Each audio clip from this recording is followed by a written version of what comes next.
একটা ছোট্ট পরিবার।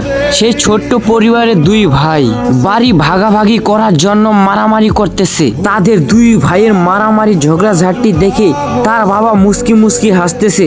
এটা দেখে তারা দুই ভাই তার বাবাকে বলল, বাবা আমরা দুই ভাই এখানে ঝগড়াঝাটি মারামারি লড়াই করতেছি আর তুমি মুস্কি মুস্কি হাসতেছো কেন? তোমার মাথা ঠিক আছে তো? তখন বাবা বলল, হ্যাঁ আমার মাথা ঠিক আছে পুরোপুরি। তখন ওরা দুই ভাই বলতেছে, তাহলে হাসতেছো কেন? তখন বাবা বলল, তোমরা দুইজন এই সামান্য বাড়ির জন্য মারামারি করতেছিস, কালকে তোমাদেরকে দুইজনকে একটা জায়গায় নিয়ে যাব। তারপরের দিন তিন বাপ বেটা সকালে একটা বাসে করে চলে গেল একটা পুরনো বাড়িতে।